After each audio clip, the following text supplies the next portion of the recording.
আপু তো খেয়ে বলেছে পুরাই ফিটা, বলছে একদম অন্যরকম হয়েছে আম্মা। ওয়াও মা, অদ্ভুত সুন্দর হয়েছে। আসসালামু আলাইকুম, কুকিং রেসিপি বাই মায়ের রান্নাঘর থেকে আজ আমি আর মা হাজির হয়ে গেলাম শীতের ইমোশন, তা হচ্ছে হাঁসের রেজালা। বাজার থেকে আনার পর তো দেখিয়ে দিলাম ধুয়ে, এটাকে দেখুন কি সুন্দর ক্লিনকে মুছে নিয়েছে। এখন এটাকে আমরা পোড়াবো না মা? হ্যাঁ, একটু করে আপনার উল্টে পাল্টে দেয় না জুই, আমরা এটাকে একটু পুড়িয়ে নিচ্ছি, টুকরো টুকরো করছি। প্রায় 4 কেজি ওজনের একটি বড় একটি হাঁস, কেটে রাখা কচি পেঁয়াজ রয়েছে, আমাদের যে গরম মশলা রয়েছে, আমাদের এখানে নারকেল কোরানো আছে, ধনিয়া জিরা গুঁড়ো মৌরি জয়ফল জয়টা সব মিলিয়ে একটা ছোট্ট আমাদের একটা মশলা করা আছে। এটা রসুন বাটা রয়েছে, টক দই, হলুদ মরিচের গুঁড়ো রয়েছে, আর রয়েছে আমাদের আস্ত রসুন।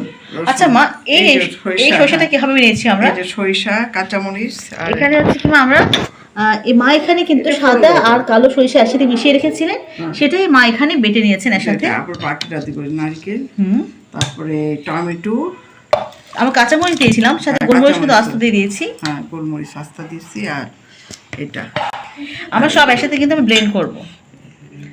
তার সাথে হচ্ছে আমাদের টক দইটা যেটা আছে আমরা ব্লেন্ড করে নিচ্ছি। সসপ্যানে তেলটা গরম করে নিয়েছি, লাগে না আমার একটু বেশি লাগে। আমরা প্রায় এখানে আপাতত আমরা এখানে 1.5 কাপের মতো দিয়েছি পেঁয়াজ কুচি, কালো এলাচ দেওয়া হয়েছে এখানে, আর গোলমরিচের গুঁড়ো, গোলমরিচ আমরা আস্ত দিয়েছি, এলাচ, দারচিনি, বাসাতে যা যা থাকে এর সাথে দেখুন মৌর সাথে মৌরি রয়েছে আমাদের। আদা বাটা দিয়ে দিচ্ছি প্রায় 2 চামচের মতন দিয়ে দিচ্ছি আমরা এখানে। আচ্ছা, বাদাম বাটা দিয়েছি এখানে প্রায় 2 টেবিল চামচের মতো, পেঁয়াজ বাটা দিয়েছি এখানে প্রায় আধা কাপের মতো, আদা বাটা রসুন বাটা কিন্তু একসাথেই করা ছিল, প্রায় 4 টেবিল চামচের মতো দিয়েছি আমরা এখানে। আর বাদাম বাটা দেওয়াতে কিন্তু একটা শাহি ফ্লেভার চলে আসবে। মা দিয়ে দিলেন হলুদের গুঁড়ো 3 টেবিল চামচ, মরিচের গুঁড়ো দিয়েছি আমরা প্রায় 3 টেবিল চামচ। ফেলে টেলে 3 কেজি মাংস আছে এখানে। হ্যাঁ, প্রায় কিন্তু 3 কেজি সব 3 করে দিয়েছি আমরা। হ্যাঁ, তো মশলাটাকে কষিয়ে এখনই ফিরে আসছি। দেখুন কি সুন্দর আমাদের মশলাটা রেড কালার হয়ে এসেছে, আর আমাদের সুন্দর করে তেলটা উপর উঠে এসেছে। 300 ফিটে তো দেখা যাচ্ছে একসাথে কত 100-150 মানুষ এরকম হাঁস রান্না খেতে যাচ্ছে। ওনার কিভাবে সম্ভব এত কিছু করা? পরিষ্কার করা কিভাবে যে পরিষ্কার করে ওরাই জানে।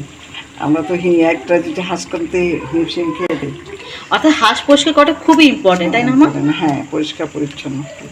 যেটুকু পানি উঠবে সেটুকুতে এটা কষতে থাকবে, যখন সিদ্ধ সময় আসবে তখন আমরা হয়তো তখন পানি অ্যাড করবো, তাই না? হ্যাঁ, গরম পানি দিয়ে একটু সিদ্ধ করে কষাইছেন এরপর। আচ্ছা আচ্ছা মা, সিদ্ধ হতে যতটুকু যার যেমন পানি লাগে দিয়ে নেবেন, যে সিদ্ধ হতে হবে আর কি। নারকেল এখানে কতটুকু দিয়েছিলাম? অল্প করে বাটা, মিহি করে বাটা দিয়ে দিচ্ছি। আচ্ছা আচ্ছা, অল্প, একদম অল্প করে দিচ্ছি, কারণ দুধ দিয়ে আমি আর 2টা রেসিপি করছি আমি। একদম মিশমিশি, দেখুন নারকেল বাটা যে আছে বুঝতে পারবেন না। অনেক সুন্দর কিন্তু কষানো হয়েছে না মা? পানি দিব, অল্প করে পানি দিব, কয়েকটা কাঁচামরিচ আর এই যে রসুন। এখন হচ্ছে এই আস্ত রসুন যেগুলো আমরা ধুয়ে গোটা গোটা করে রেখেছি, কিন্তু পানি দিয়ে দিয়েছি ঝোল করব দেখে। আলহামদুলিল্লাহ, দেখুন আমরা চুলা থেকে নামিয়ে ফেলেছি, কিন্তু কি সুন্দর সিজলিং হচ্ছে আমাদের কিন্তু আমরা একটু ঝোল ঝোল রাখছি।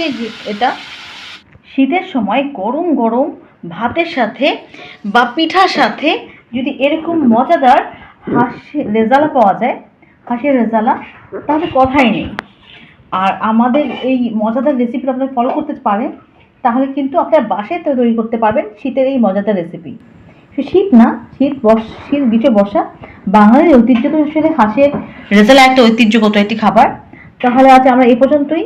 যদি আমাদের রেসিপি ভালো লেগে থাকে অবশ্যই কুকিং রেসিপি মায়ের রান্নাঘরকে আপনারা লাইক করবেন, কমেন্টস করবেন এবং সাবস্ক্রাইব করতে ভুলবেন না, তাই না? ভালোবাসা আর সুস্বাস্থ্যের কামনায় আজ আমি আর মা বিদায় নিচ্ছি।